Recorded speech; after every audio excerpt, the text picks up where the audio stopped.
قیامت کے دن ہر آواز پست ہوگی. پستی کے معنی میں خشوع آیا ہے.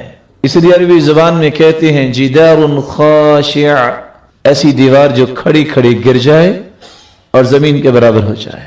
اس انداز سے انسان اللہ کے سامنے کھڑا ہو جائے، کب مائیگی کا اظہار کرتے ہوئے اپنے آپ کو گرا کر تخیلات کی وادی میں سیر نہ کرتا ہو، بلکہ قلب و قالب اللہ کی طرف لگا لے. دوسری جگہ قرآن مجید نے خشوع کے معنی کا تعین کیا ہے، الذین هم فی صلاتهم خاشعون. خاشعون ای سکنت جوارحهم، وہ لوگ جو عبادت اس انداز سے کرتے ہیں کہ ان کے اعضاء سکون اختیار کرتے ہیں، طمأنینت ان کے اندر آ جاتی ہے. اور تیسرا معنی وَيَدْعُونَنَا رَغَبًا وَرَهَبًا وَكَانُوا لَنَا خَاشِعِينَ. انبیاء کی ہر بات کو اللہ تعالیٰ قبول کیوں فرماتے؟ ان کے اندر خشیت کی وہ کیفیت تھی. کیسی کیفیت؟ حدیث آپ نے سنی ہوئی ہے، ایک آیت پہ پوری رات گزار رہے ہیں محمد مصطفیٰ صلی اللہ علیہ وسلم. کون سی آیت؟ ان تعذبهم فإنهم عبادك وإن تغفر لهم فإنك أنت العزيز الحكيم. اے پروردگار عالم، یہ تیرے ہی بندے ہیں، تو اگر عذاب دے تو کوئی روک نہیں سکتا، اور اگر تو معاف کر دے تو تو نے مشورہ تو کسی سے نہیں کرنا، تیری ہی مرضی چلتی ہے. ساری رات اس آیت کو پڑھتے پڑھتے گزارتے. چوتھا مفہوم وَتَرَى الْأَرْضَ خَاشِعَةً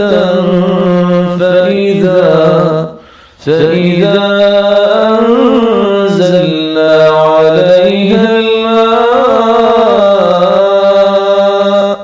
اهْتَزَّتْ وَرَبَتْ.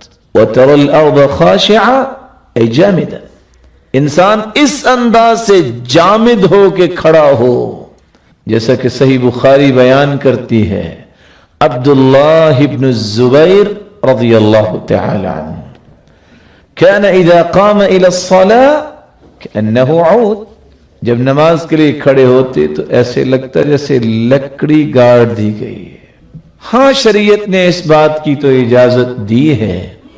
رسول اللہ صلی اللہ علیہ وسلم نے جب صحابی کو تحیت المسجد پڑھنے کا حکم دیا جمعے کے دن، فرمایا فَلْيَتَجَوَّزْ فِيهِمَا، ذرا ان دو رکعتوں کو جلدی سے پڑھ لو، لیکن رکوع اور سجدہ اس میں بھی مکمل ہونا چاہیے.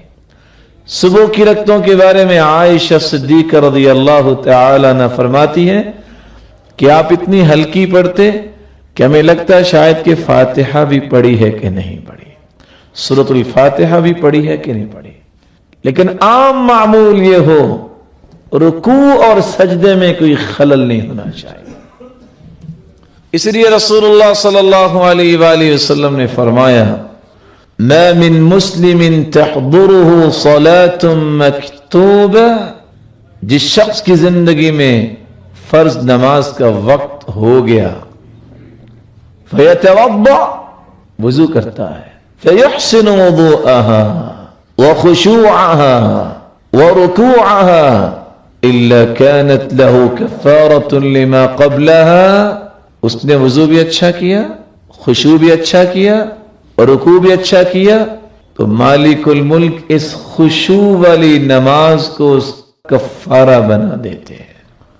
لیکن آج کل اللہ تعالیٰ جوانوں کی جوانی کی حفاظت فرمائے، جب نوجوان وضو کرتا ہے تو اس بیچارے کو اپنے بالوں کی ترتیب اور سیٹنگ کا ہی فکر رہتا ہے، مسح کرتے وقت بھی ہاتھ سر کے اوپر سے گزار لیتا ہے کہ وہ ڈیزائن خراب نہ ہو جائے. جبکہ بندہ مومن جب وضو کرتا ہے ہاتھ دھوتا ہے تو اس کے ذہن میں یہ ہونا چاہیے کہ اللہ تعالیٰ نے ہاتھوں کے گناہوں کو معاف کر دیا ہے. چہرے کو دھوتا ہے تو پلکوں کے نیچے چھپے ہوئے گناہوں کو بھی مالک فرما دیتے ہیں. بلکہ رسول اللہ صلی اللہ علیہ وسلم نے فرمایا فَإِنْ هُوَ قَامَ وَصَلَّى وَأَثْنَى عَلَيْهِ وَمَجَّدَهُ بِمَا هُوَ أَهْلُهُ وَفَرَّغَ قَلْبَهُ لِلَّهِ. اگر وضو کرنے کے بعد کوئی کھڑا ہو گیا ہے، اللہ کی تعریف کی ہے جو اس کی شان کو لائق ہے، تمجید بیان کی ہے، اور دل کو خالی کر کے کھڑا ہوا ہے، إِلَّا انصَرَفَ مِنْ خَطِيئَتِهِ كَيَوْمَ وَلَدَتْهُ أُمُّهُ.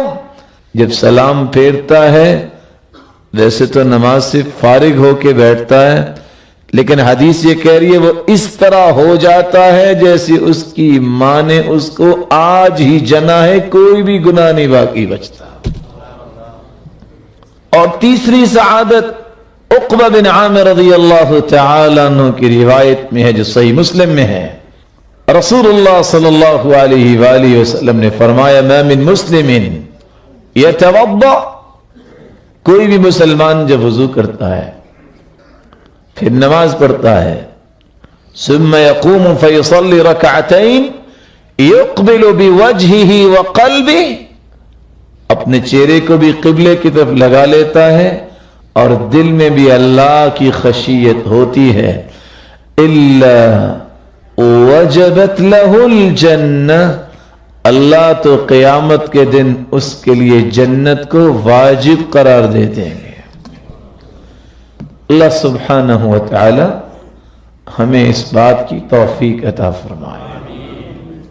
عبداللہ ابن الشخیر رضی اللہ تعالی عنہ فرماتے ہیں اتیت النبی صلی اللہ علیہ وسلم وَلِصَدْرِهِ عَزِيزٌ كَعَزِيزِ الْمِرْجَلِ مِنَ الْبُكَاءِ. آج تو وہ دور ختم ہو گیا. میں سرتاج رسول کے پاس آیا اور آپ نماز پڑھ رہے تھے، آپ کے سینے سے رونے کی اس طرح آواز آ رہی تھی جس طرح ہنڈیا ابل رہی ہو.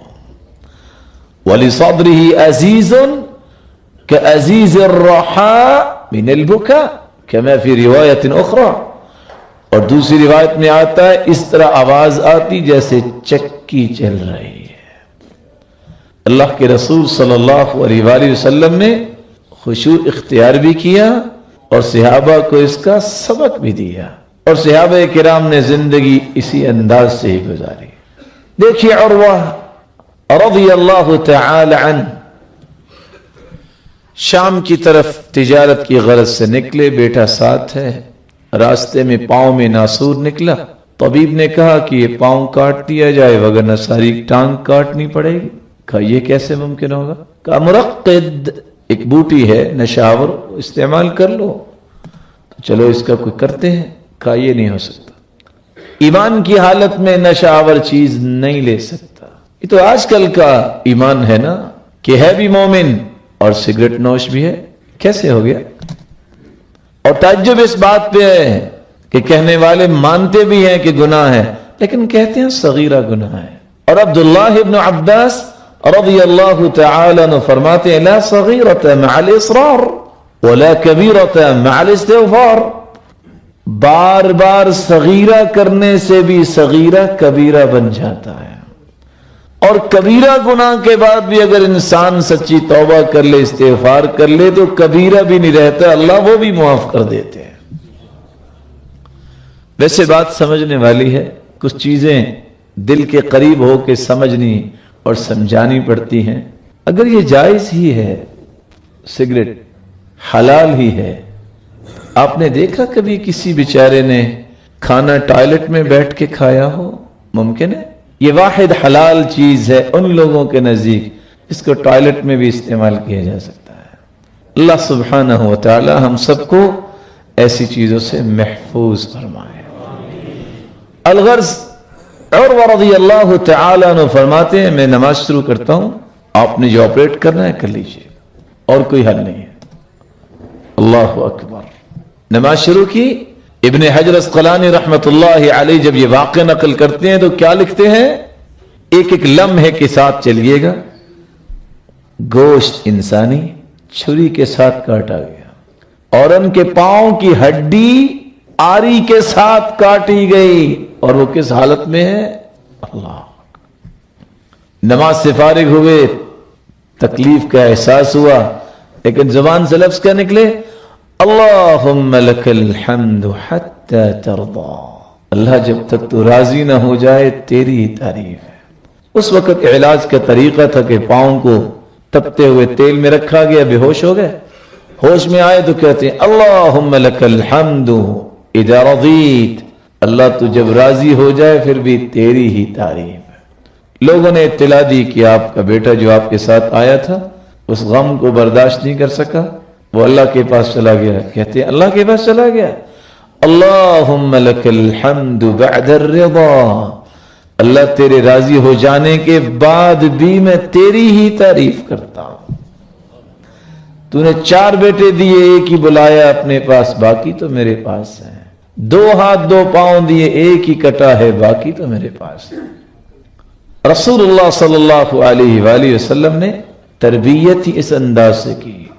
کہنے والے نے کہا جو آج کل بھی لوگ کہتے ہیں، کسی مصیبت زدہ کو دیکھ کے کہتے ہیں اس نے کچھ کیا ہی ہوگا تو مصیبت اس پہ آئی ہے۔ ان اللہ اذا احب عبدا ابتلا، جب اللہ تعالیٰ کسی کو پسند فرماتے ہیں شرط یہ ہے کہ وہ استقامت والا انسان ہو، دیندار ہو، تو ایسے شخص کی آزمائش اللہ کی محبت کی نشانی ہوتی ہے۔ اور ایک انسان اگر نماز بھی نہیں پڑھتا تو اس کی آزمائش کا مطلب اس کے گناہوں کی وجہ ہوتی ہے۔ تو اس وقت پھر عروہ رضی اللہ تعالیٰ عنہ نے جب یہ بات سنی کہ لوگ میرے بارے میں کہہ رہے ہیں کہ اس نے کچھ کیا ہوگا، تو بول اٹھے لعمرک ما اہویت کفی بریبت ولا حملتنی نحو فاحشة رجلی ولا قادنی سمعی ولا بصری لها ولا دلنی رأی علیہا ولا عقلی۔ تم سمجھتے ہو کہ کسی گناہ کی وجہ سے ہے؟ لعمرک ما اہویت کفی بریبہ، اللہ کی قسم اس ہاتھ نے آج تک اللہ کی حرام کردہ چیز کی طرف آگے بڑھنے کی جرت ہی نہیں کی۔ وَلَا حَمَلَتْنِي نَحْوَ فَاحِشَةٍ رِجْلِي، اللہ کی قسم اس ٹانگ پہ چل کر میں نے کبھی فحاشی کی طرف ایک قدم نہیں اٹھایا۔ وَلَا قَادَنِي سَمْعِي وَلَا بَصَرِي لَهَا، نہ میری بصارت نے نہ میری سماعت نے مجھے مجبور کیا ہے کہ تم ناجائز چیز کو دیکھو۔ وَلَا دَلَّنِي رَأْيِي عَلَيْهَا وَلَا عَقْلِي، نہ میری رائے نہ میری عقل نے مجھے اس بات پر دلالت کی ہے کہ تم یہ اللہ کی نافرمانی کی طرف آؤ۔ اللہ نے یہ سارے پہلوؤں میں مجھے محفوظ ہی رکھا ہے۔ اللہ ایسا ایمان اور تقوی اور خشوع ہم سب کو نصیب فرمائے۔ اس لیے عبداللہ ابن المبارک رحمہ اللہ رحمت واسعہ، اور میں اپنے بھائیوں کو گزارش ہی کروں گا، نصیحت کروں گا کہ عبداللہ ابن المبارک رحمت اللہ علیہ کی سوانح حیات ضرور پڑھیں۔ یہ ایسا مربی انسان تھا، اس کے ایک ایک کلمے میں تربیت ٹپکتی نظر آتی ہے۔ وہ کہا کرتے تھے من ترک فضول النظر منح الخشوع، جو فضول نظر سے اپنے آپ کو بچا لیتا ہے، حرام نظروں سے اپنے آپ کو بچا لیتا ہے، اللہ تعالیٰ اس کی آنکھوں میں خشوع پیدا کر دیتے ہیں۔ ومن ترک فضول الکلام منح الحکمہ، اور جو لغویات سے پرہیز کر لیتا ہے اللہ اس کی زبان پہ حکمت و دانائی کو جاری فرما دیتے ہیں۔ ومن ترک فضول الطعام منح لذة العبادہ، اور جو کھانے پینے میں احتیاط برتتا ہے، فضول کھانوں سے بچ جاتا ہے، اللہ اس کی عبادت میں لذت پیدا کر دیتے ہیں۔ وَمَن تَرَكَ فُضُولَ الضِّحْكِ، اور جو فحش گوئی سے بچ جاتا ہے، کہہ کہا لگانے سے پرہیز کرتا ہے، مُنِحَ الْحَیبَةَ، اللہ تعالیٰ اس کو ہیبت عطا کر دیتے ہیں۔ اللہ تعالیٰ ہمیں ان آداب اسلامیہ کو اپنی زندگی کا حصہ بنانے کی توفیق عطا فرمائے۔ لیکن اگر انسان خشوع اختیار نہیں کرتا، میرے بھائیوں میں اور آپ کمزور ہیں، اور سچی بات یہ ہے کہ بس اوقات حالات اتنے بن جاتے ہیں کہ انسان دیکھ کے پریشان ہوتا ہے کہ یہ لوگ نماز بھی پڑھ رہے ہیں، کیا بنے گا؟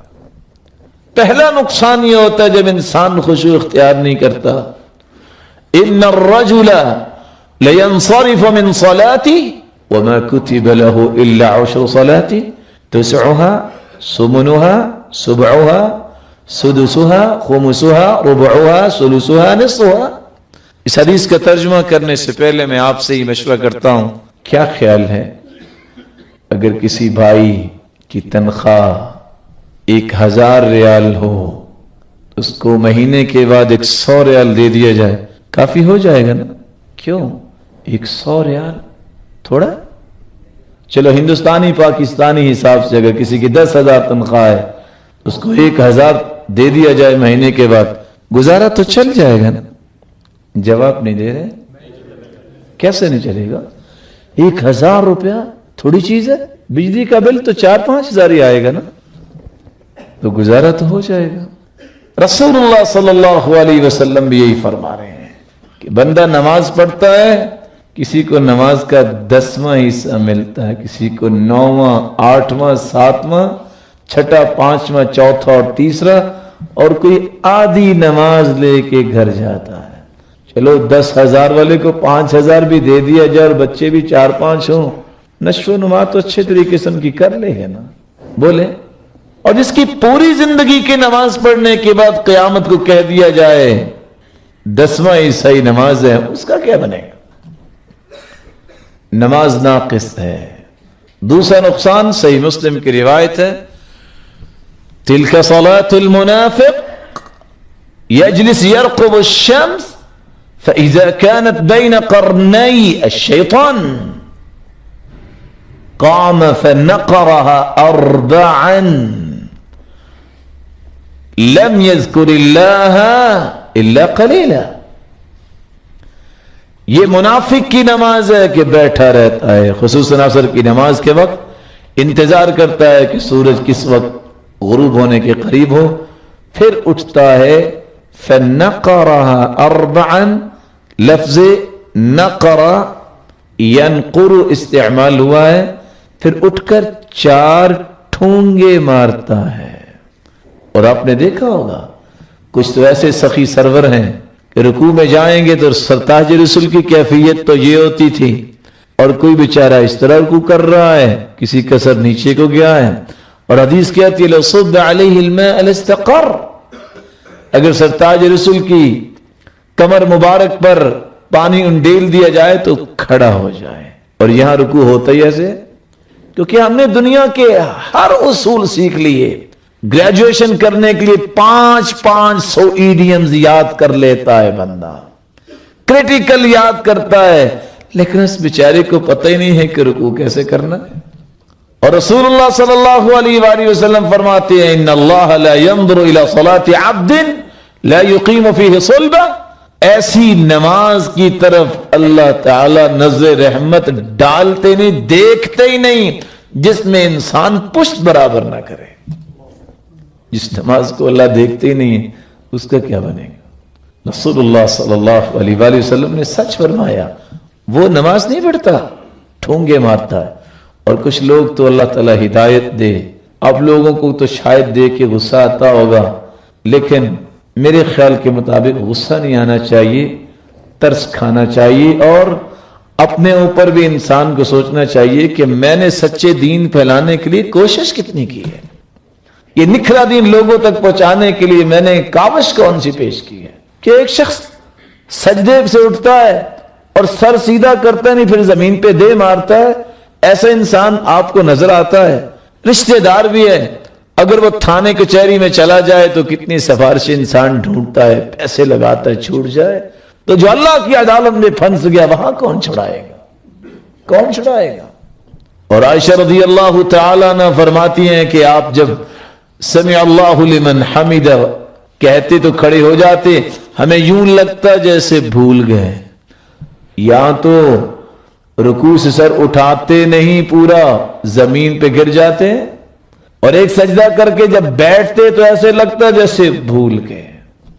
اس لیے رسول اللہ صلی اللہ علیہ وآلہ وسلم نے جو چوتھا نقصان بیان کیا ہے، میرے بھائیوں یہ سلسلہ صحیحہ کی روایت میں آپ کو کیا بتاؤں، ان الرجل لیصلی 60 سنہ، ایک آدمی 60 سال تک نماز پڑھتا ہے۔ عمر کتنی ہوگی 60 سال نماز پڑھنے والے کی؟ 70 سال ہوگی نا، کیونکہ 10 سال پہ نماز فرض ہو جائے گا۔ 70 سالہ زندگی گزارنے والا چلا جائے گا، قیامت کا دن ہوگا وَمَا تُقْبَلْ لَهُ صَلَاتٌ، 60 سال نماز پڑھنے کے باوجود ایک بھی نماز اس کی قبول نہیں ہوگی، ایک نماز۔ کیا وجہ؟ بہت سارے بھائی سوچ رہے ہوں گے شاید اس نے فاتحہ نہیں پڑھی ہوگی۔ ہاں صحیح بخاری کی روایت تو ہے لا صلاۃ لمن لم یقرأ بفاتحۃ الکتاب، جو سورۃ الفاتحہ نہیں پڑھتا اس کی نماز نہیں ہوتی۔ کوئی سوچ رہا ہوگا کہ شاید اس نے وضو نہیں کیا، ہاں وضو جس کا نہیں ہے اس کی نماز بھی نہیں ہے، لا صلاۃ لمن لا وضوء له، جو وضو نہیں کرتا اس کی نماز بھی نہیں ہے۔ یہاں معاملہ ہی کچھ اور ہے۔ حدیث کیا کہہ رہی ہے؟ لعلہ یتم الرکوع ولا یتم السجود ویتم السجود ولا یتم الرکوع، شاید اس نے رکوع مکمل کیا تو سجدہ مکمل نہیں ہے، اور اگر سجدہ مکمل ہے تو رکوع مکمل نہیں ہے۔ اس وجہ سے 60 سالہ محنت رائے گاں چلی گئی، ایک بھی نماز قیامت کے دن قبول نہیں ہوگی۔ پانچواں نقصان، صحیح بخاری میں حذیفہ رضی اللہ تعالی عنہ ایک شخص کو دیکھتے ہیں جو نماز پڑھ رہا ہے، نماز تو اس نے پڑھی، نماز پڑھنے کے بعد خلاد ابن رافع کا قصہ مسیء الصلاۃ کے نام سے جو حدیث مشہور ہے، نماز تو پڑھی تھی اللہ کے رسول کے سامنے، آ کے سلام کہتا ہے، فرمایا ارجع فصلی فإنک لم تصلی، لوٹ جاؤ دوبارہ نماز پڑھو، تم نے نماز نہیں پڑھی، نماز تو پڑھی تھی۔ پھر نماز پڑھ کے آئے، فرمایا ارجع فصلی فإنک لم تصلی، تم نے نماز پڑھی نہیں ہے۔ پھر آپ نے سکھائی تھی کس طرح نماز پڑھنی ہے۔ حذیفہ رضی اللہ تعالی عنہ نے بھی دیکھا کہ ایک شخص نماز اس طرح پڑھ رہا ہے، لا یتم الرکوع ولا السجود، رکوع اور سجدہ مکمل نہیں کر رہا۔ صحیح بخاری کی روایت کیا کہہ رہی ہے؟ صحابی رسول نے قسم اٹھا لی، کہتی ہے واللہ ما صلیت، اللہ کی قسم تو نے نماز پڑھی نہیں ہے۔ اور آگے لفظ کیا ہے؟ منذ کم ہذه صلاتک، یہ نماز کتنی دیر سے ایسی پڑھ رہے ہو؟ قال منذ 40 سنہ، 40 سال ہو گئے۔ قال واللہ ما صلیت منذ 40 سنہ، اللہ کی قسم تو نے 40 سال سے نماز پڑھی نہیں ہے۔ چھٹا نقصان جو اسی حدیث کے آخر میں بھی ہے اور ایک دوسری روایت میں بھی ہے، وَلَوْ مُتَّ عَلَى غَيْرِ الْفِطْرَةِ التي فطر اللہ علیہ محمدًا صلی اللہ علیہ وسلم، اگر اسی حالت میں تمہیں موت آ جائے، اس شخص کو کہتے ہیں، تو یہ موت فطرت اسلام کی موت نہیں ہوگی، یہ غیر اسلامی موت ہوگی۔ اور رسول اللہ صلی اللہ علیہ وسلم نے اس لیے فرمایا، ایسے شخص کی مثال تو ایسے ہے، مثل الجائع، جیسے بھوکا انسان ہو، یأکل التمر والتمرتین لا یغنیان عنہ شیئا، بھوکا انسان اس کو ایک کھجور دے دی جائے کافی ہوگی نا میرا خیال۔ انسان نے روزہ رکھا ہو، صبح ایک کھجور کھا لے، شام کو ایک، کو مہینہ تو گزار لے گا نا۔ بھوکا انسان جس طرح ایک دو کھجوروں سے سیر نہیں ہوتا، کفایت نہیں کرتی، ایسی نماز بھی اس کی بخشش کے لیے کفایت نہیں کرے گی۔ اللہ سے دعا کیجیے اللہ تعالی ہم سب کو خشوع کے ساتھ نماز پڑھنے کی توفیق عطا فرمائے۔ آخری گزارش، اسے کیا خیال ہے 24 گھنٹوں میں اگر 5 نمازوں کا دورانیہ جمع کیا جائے تو 5 نمازیں کتنی دیر میں پڑھی جا سکتی ہیں؟ اللہ آپ کو زندگی دے استقامت والی 1 گھنٹہ مبالغہ کیا، 5 نمازیں کتنی دیر میں پڑھی جاتی ہیں؟ اللہ کرے مجھے اور آپ کو توفیق مل جائے، ہم کم از کم 1 گھنٹہ تو لگا ہی لیں، اگر آپ نے کہہ دیا ہے تو 23 گھنٹے انسان اپنی نیکی کے زاویوں کو درست کرنے کے لیے خرچ کرتا ہے۔ جس رب نے پیدا کیا اس کے لیے 1 گھنٹہ بھی خالص ہو کے نہیں نکال سکتا۔ اس لیے اللہ تعالیٰ نے فرمایا حدیث قدسی، یا ابن آدم تفرغ لعبادتی، آدم کے بیٹے میری عبادت کے لیے اپنے آپ کو فارغ کر لو۔ یہ جو وقت ہے نماز کا، عبادت کا، اس کو میرے لیے فارغ کر لے۔ میں کیا کروں گا؟ املأ یدیک مالا، املأ یدیک رزقا، واملأ قلبک غنا۔ تم پریشان نہ ہونا، میں تیرے دل کو غنا سے بھر دوں گا، تیرے ہاتھوں کو رزق سے بھر دوں گا۔ وَإِلَّا تَفْعَلْ، اگر تو نے یہ کام نہ کیا، املأ یدیک شغلا ولم اسد فقرک، تو پھر تیرے ہاتھوں میں کام ہی کام ہوں گے، صبح کو اور ڈیوٹی، شام کو اور ڈیوٹی، لیکن دل میں فقیر ڈیرے جما لے گی، تم روتے ہی نظر آؤ گے۔ کیا کریں جی، چینی بڑی مہنگی ہو گئی ہے۔ ارے اللہ کے بندے، چینی مہنگی ہو گئی ہے تو تمہارا خالق و مالک، تمہارا رب بھی، وہ کیا خیال ہے اس کے پاس بھی مال ختم ہو گیا، غریب ہو گیا؟ وہ کیسی بات ہے؟ یحسبون کل صیحۃ علیہم، قرآن مجید نے تو منافقوں کا یہ قصہ بیان کیا ہے کہ ہر چھوٹی بڑی بات کو اپنے اوپر مصیبت سمجھنا، بس جی اب تو سبزی بھی مہنگی ہوگی۔ تو پھر کیا ہوا؟ جس رب نے پیدا کیا ہے اس وقت تک تمہیں موت نہیں دے گا جب تک جو لکھوا کے آئے ہو وہ جب تک پورا کھا نہیں لو گے۔ لن تموت نفسا حتى تستكمل رزقها۔ اللہ سبحانہ وتعالی ہمیں خشوع کے ساتھ اللہ کی بندگی کی توفیق عطا فرمائے۔ خشوع کیسے مل سکتا ہے؟ خشوع کے بڑے آسان طریقے ہیں۔ سب سے پہلا طریقہ، دل جو ہے اس میں خشوع ہوگا تو جسم پہ خشوع ہوگا۔ دل پتھر ہو چکے ہیں، اس کی نرمی کا طریقہ یہ ہے، ایک شخص نے آ کے شکایت کی کہ میرا دل بڑا سخت ہے، فرمائے اذا اردت تلین قلبک فاطعم المسکین وامسح رأس الیتیم۔ یتیم اور مسکینوں کو کھانا کھلانا شروع کر دو، یتیموں کے سر پہ ہاتھ رکھو، تمہارا دل پتھر جیسا بھی ہے وہ اللہ تعالیٰ نرم کر دے۔